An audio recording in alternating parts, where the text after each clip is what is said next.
Good morning, students. Yesterday we were reading about the French society during the late 18th century, in which we have studied about the structure of society divided into three states: clergy, nobility, and the rest of the people came into the third state: big businessmen, merchants, court officials, lawyer, etc., peasants and artisans.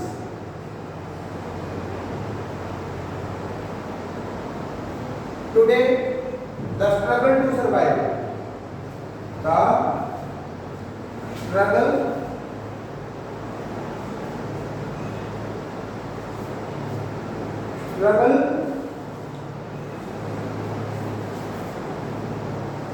to survive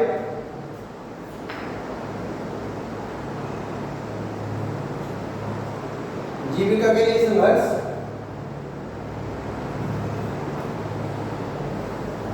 The population of France rose from about 23 billion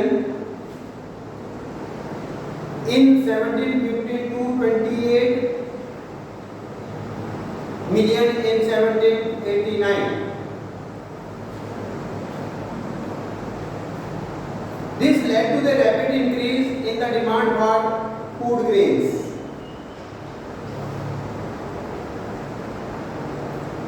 अब आपने देखा कि population जो France की population थी 1715 में 1715 ईस्वी में वो 23 मिलियन थी और 1789 में ये बढ़ करके कितनी होगी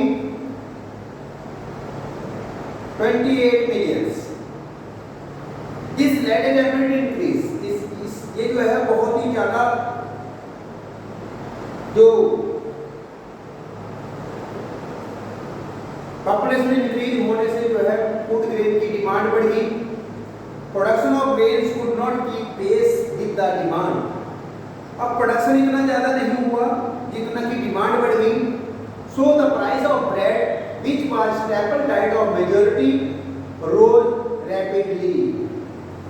अब आपने देखा होगा कि जो डेली की जो हमारा जो है खाना था, यानी कि आपने देखा होगा कि जो अधिकतर लोगों का जो खाना होता है यानी कि पाव रोटी, उसकी जो कीमत थी वो तेजी से बढ़ गई। Most workers were employed as labour in the workshops. ज्यादातर जो वर्कर्स थे वो वर्कशॉप में काम करते थे। whose owners fixed their wages, जिसकी जो मजदूरी थी वो कौन तय करता था? उनके वर्कशॉप के मालिक, owner. But wages did not keep pace with the rise in prices. लेकिन मजदूरी जो थी वो जिस प्रकार से प्राइस बढ़े उस तरह से मजदूरी नहीं बढ़ी। So the gap between the poor and rich widened. इस प्रकार से जो गैप था रिच और पुअर के बीच में वो बढ़ता चला गया। Things became worse when drought and hail reduced the harvest. अब जो है और ज्यादा जो है मुश्किलात तब आए या और ज्यादा जो है कठिनाइयों का सामना, कंडीशन जो है और ज्यादा खराब, हालात जब और ज्यादा खराब तब हुए जब जो है ओले गिर गए और फसल बर्बाद हो गई। Whenever drought and hail reduced, यानी कि जब सूखा और ओले ने क्या किया, फसल को और कम कर दिया। This led to the subsistence crisis. अब जो है इस प्रकार के जो संकट को जो है इससे जो है क्या हुआ, जीविका का संकट आ गया, subsistence crisis. It's something that occurred frequently in France during the cold regime. प्राचीन राजतंत्र के दौरान फ्रांस में ये काफी आम थे। अब सबसिस्टेंस क्राइसिस का मतलब होता है A and extreme situation where the basic means of livelihood are endangered। अब आपने देखा होगा जो हमारे खाने की जब चीजें जो है ना मिल पाए या उनके जो रेट्स हैं वो इतने बढ़ जाए कि आम आदमी जो है उसे जो है प्राप्त ना कर सके, उसे कहते हैं सबसिस्टेंस क्राइसिस। नाउ नेक्स्ट है it is a growing middle class inefficiencies and end to privileges। a growing middle class, अब आपने देखा कि किस प्रकार से जो है सोसाइटी डिवाइडेड थी और सोसाइटी में टैक्सेस बढ़ने से किस प्रकार से जो है लोगों के ऊपर बहुत अतिरिक्त बर्डन आया, टैक्स ज़्यादा लगाए गए, जिससे जो है अनाज की कमी हुई। और उसी तरह से साथ ही साथ जो है जब पॉपुलेशन का इंक्रीज इतना हुआ जिसके साथ साथ जो है उतना अनाज जो है उगा नहीं पाए, तो उससे जो है अनाज की डिमांड को पूरा ना हुए तो उसमें जो है जो हमारी जो स्टेपल डाइट के रेट जो प्राइसेस थे वो इतने हाई हो गए कि आम लोग ले नहीं पाए, लेने में असमर्थ होने लगे। तो उससे क्या हुआ, गुस्सा फूटता है लोगों में, क्या हुआ, गुस्सा फूटेगा। जब गुस्सा फूटेगा तो क्या होगा, क्रांति आएगी। तो इसी तरह से जो है ये कारण जो है बनते चले गए। अब एक ग्रोइंग मिडिल क्लास उभरते, ग्रोइंग में नहीं उभरता हुआ यानी कि बढ़ता हुआ, उभरते हुए मध्य वर्ग ने विशेषाधिकारों के अंत की कल्पना की। आपने देखा होगा कि मध्य मिडिल क्लास कौन होता है, मिडिल क्लास जो है जो पढ़ा लिखा वर्ग था, जिसमें आपने देखा होगा कि इस क्लास में जो है लॉयर थे, प्रोफेशनल्स थे, मर्चेंट्स थे, मैन्युफैक्चरर्स थे, जो थर्ड स्टेट और बहुत सारे और जो आपने देखा कि 18वीं सेंचुरी में ये वो ग्रुप था मिडिल क्लास, उस ग्रुप को कहा गया जिसके पास who earned their wealth through expanding overseas trade, यानी कि जिन्होंने समुद्र पार व्यापार करके धन कमाया था। And from the manufacture of goods, या जो है चीजों को बना करके, जिनकी मैन्युफैक्चर कहाँ होता है, इंडस्ट्रीज में, such as woollen and silk textiles, यानी कि सिल्क, वुलन और सिल्क टेक्सटाइल्स जो है मैन्युफैक्चर यानी कि करके दैट वर आइदर एक्सपोर्टेड और बॉट बाय, या तो वो एक्सपोर्ट किया जाता था या फिर बड़े बड़े रिच लोगों के द्वारा उसे क्या कर दिया जाता था, खरीद समाज के जो richest member of the society जो है उसे क्या करते थे, खरीद लेते थे, बाई कर लेते थे, बॉट कर लेते थे।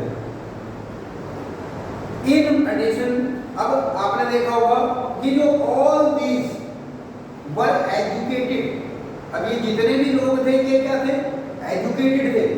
अब इन्होंने कहा and believed that no group in society should be privileged by birth.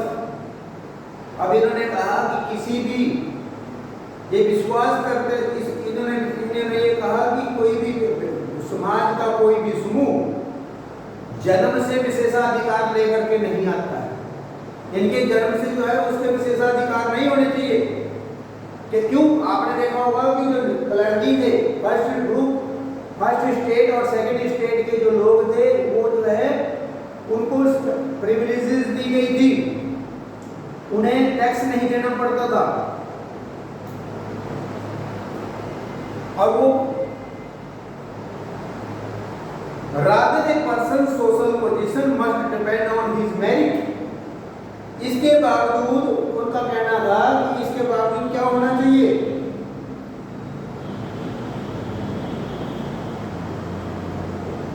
इसके बावजूद क्या होना चाहिए, क्योंकि जो व्यक्ति की यानी कि किसी भी व्यक्ति की जो सामाजिक हैसियत का आधार उसकी योग्यता ही होनी चाहिए। Rather a person's social position must depend on his merit, यानी कि वो योग्य है उसके आधार पर उसकी सोशल पोजीशन होनी चाहिए, ना कि बर्थ से होनी चाहिए। And these ideas envisaging a society based on freedom and equal laws and opportunities for all were put forward by philosophers. अब स्वतंत्रता, समान नियमों तथा समान अवसरों के विचार पर आधारित समाज की यह परिकल्पना, अब जैसे मान लो फ्रीडम यानी कि सोसाइटी में जो है अधिकार किस प्रकार से होने चाहिए, यानी कि फ्रीडम के ऊपर इक्वल लॉज यानी कि इक्वल नियम होने चाहिए एंड अपॉर्चुनिटीज फॉर ऑल, सभी के लिए समान मौका मिलना चाहिए। तो ये जो है विचार जो है किसने रखे, फिलोसफर्स। जैसे फिलोसफर्स मीन होता है दार्शनिक, जैसे आपके हमारे यहाँ भी स्वामी विवेकानंद हुए, राजा राममोहन राय हुए, तो सच एज कौन कौन से फिलोसफर थे, John Locke, Jean Jacob Rousseau and Montesquieu ये जो इन्होंने अपने विचार रखे, यानी कि इनके जो विचार थे, इन्होंने कहा कि जो है समाज में जो है स्वतंत्रता होनी, समाज किसके ऊपर आधारित होना चाहिए, स्वतंत्रता के ऊपर, इक्वल लॉज के ऊपर एंड अपॉर्चुनिटीज फॉर ऑल, यानी कि समान अवसरों के विचारधारा के ऊपर जो है आधारित होना चाहिए। आपने देखा इन हिज टू ट्रीटीज, अब जॉन लॉक ने एक बुक लिखी टू ट्रीटीज ऑफ गवर्नमेंट, जिसमें राजा की जो दैवीय शक्ति थी, राजा के दैवी और निर्दोष अधिकारों के सिद्धांत का उसने खंडन किया है, यानी कि lock sought to refute the doctrine of divine and absolute right of the monarch. Monarch means king, यानी कि राजा के जो अधिकार थे या जो देविया और निर्कुश मैंने जिसके ऊपर कोई अंकुश ना हो, जिनके स्वतंत्र जो उसके स्वतंत्र अधिकार थे, यानी कि उनको एब्सोल्यूट राइट एंड डिवाइन जो है इसका उन्होंने क्या किया, खंडन किया, रिफ्यूट किया उसे। Rousseau carried the idea forward, यानी कि उनका कहने का क्या मतलब था, इस बुक में उन्होंने ये लिखा टू ट्रीटीज ऑफ गवर्नमेंट में कि क्या होना चाहिए, रूसो ने जॉन लॉक ने क्या कहा कि जो राजा को दैवीय और जो निर्कुश अधिकार हैं, अधिकारों का जो सिद्धांत है वो उसका उन्होंने खंडन कर दिया कि ये नहीं होना चाहिए। Rousseau carried the idea forward proposing a form of government based on social contract between people and their representatives. अब Rousseau carried the idea forward, अब रूसो ने इस विचारधारा को आगे बढ़ाया, proposing form of government based on social contract, यानी कि सोशल कॉन्ट्रैक्ट का मतलब सामाजिक समझौते के तहत जो है सरकार का स्वरूप होना चाहिए between people and their representatives, यानी कि सोशल कॉन्ट्रैक्ट होना चाहिए, सामाजिक एक समझौता होना चाहिए, प्रतिनिधियों के बीच एक जो है अनुबंध होना चाहिए जो कि प्रस्ताव जो है रख सके सरकार के पास। In the spirit of laws Montesquieu proposed a division of power within government between the legislative, executive and judiciary, जिस प्रकार से आज हमारे कंट्री में है, क्योंकि आपने देखा होगा कि हमारी कंट्री में जो है पावर जो है लेजिस्लेटिव, एग्जीक्यूटिव एंड जुडिशरी में 3 ऑर्गन्स ऑफ गवर्नमेंट हैं। तो ये मॉन्टेस्क्यू ने जो है द स्पिरिट ऑफ लॉज, यानी कि जो स्पिरिट ऑफ लॉ का बुक थी ये लिखी मॉन्टेस्क्यू ने, तो उसमें उन्होंने इस विभाजन की कि सरकार का जो शक्तियों का विभाजन जो है होना चाहिए लेजिस्लेटिव, एग्जीक्यूटिव और जुडिशरी के बीच में। This model of government was put into force in the USA. अब यह इस प्रकार का जो मॉडल था वो कहाँ हुआ, यूएसए में चल रहा था, या यूएसए में इसमें जो है यूज किया किया गया था, यानी कि इस प्रावधान को लागू किया गया था। कब? After the 13 colonies declared their independence from Britain. जब ब्रिटेन से, शुरू में पढ़ा था हमने कि जब जो है फ्रांस की जो आर्थिक स्थिति थी वो कमजोर हुई, क्योंकि उसने जो है अमेरिका की 13 कॉलोनी को इंडिपेंडेंस करने में जो है युद्ध में, वार में जो है शामिल हुआ था। तो किससे? क्योंकि ब्रिटेन की जो कॉलोनीज थी, जो ये 13 इंडिपेंडेंस कॉलोनीज हुई अमेरिका में, यूएसए में, तो जो है उस वहां पर गवर्नमेंट का जो है मॉडल जो तैयार किया गया वो मॉन्टेस्क्यू की जो प्रपोज किया गया डिवीजन था उसके आधार पर किया गया। जैसे लेजिस्लेटिव, एग्जीक्यूटिव, जुडिशरी में पावर्स को डिवाइड कर दिया गया।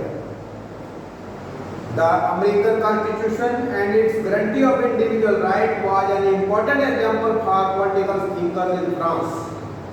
अब जो American constitution and it's guarantee of individual rights, आपने देखा कि जो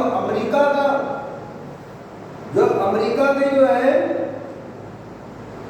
फ्रांस के राजनीतिक चिंतकों के लिए अमेरिका संविधान और उसमें दी गई व्यक्तिगत अधिकारों की गारंटी प्रेरणा का एक महत्वपूर्ण स्रोत बन गया, एक एग्जाम्पल बन गया। पॉलिटिकल थिंकर में राजनीतिक विचारक कौन?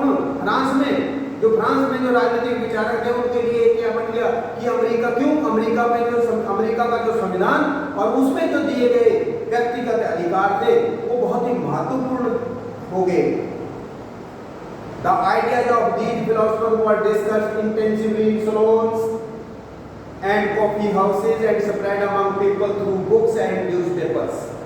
अब आइडियाज ऑफ दीज फिलोसफर, अब इन फिलोसफर्स के जो आइडिया थे, ये जैसे मान लो आपने देखा होगा ज्यादातर जो गपशप होती है वो कहाँ होती है? नाई की दुकान पे होती है, सलोन्स में होती है। कहीं की भी बातचीत होती है वो नाई जो है आपको वहाँ उन दुकानों पे जो है लोग आते जाते रहते हैं, तो कहीं ना कहीं से कोई ना कोई खबर उन्हें मिलती रहती है, वो दूसरों को बताते रहते हैं।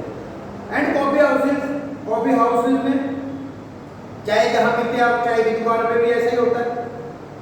Spread among the through books, अब जो है ये आइडिया जो है बुक्स के द्वारा, न्यूज़पेपर के द्वारा, सलोन में, कॉफी हाउसों में, ये सब आम लोगों में जो है बांट यानी कि विस्तार किया गया। These were frequently read aloud in group for the benefit of those who could not read and write.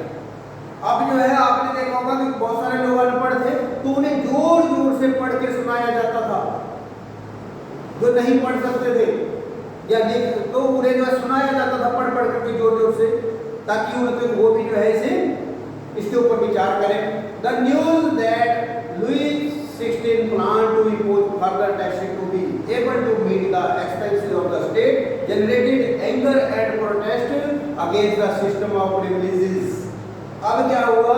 आपने देखा होगा कि लुई 16 द्वारा जो है राज्य के खर्चों को, जो राज्य के खर्च थे उन्हें पूरा करने के लिए दोबारा से और कर लगा दिया और फर्दर टैक्सेस इम्पोज मैंने होता है थोपना या लगाना, यानी कि दोबारा टैक्स जो है लगा दिए गए कि खबर से जो है विशेषाधिकार वाली जो व्यवस्था के विरुद्ध और गुस्सा बढ़ गया। अब जो स्पेशल प्रिविलेजेस किसे थी? फर्स्ट स्टेट और सेकंड स्टेट के नोबेलिटी और क्लर्जी को, तो गुस्सा किसका? क्योंकि थर्ड स्टेट में जो मैक्सिमम लोग तो कौन से थे टैक्स देने वाले? थर्ड स्टेट के लोग थे, और जो फर्स्ट और सेकंड स्टेट के जो लोग थे वो तो टैक्स देते नहीं थे। तो जाहिर था कि उनका प्रोटेस्ट इस विशेषाधिकार यानी कि सिस्टम ऑफ प्रिविलेजेस के अगेंस्ट गुस्सा फूट गया। गुस्सा फूटने का मतलब होता है रेवोल्यूशन, क्रांति। तो अब देखेंगे हम नेक्स्ट पार्ट में किस प्रकार से द आउटब्रेक ऑफ रेवोल्यूशन किस प्रकार से हुई। Now do reading and do book work, do reading based questions. Thank you.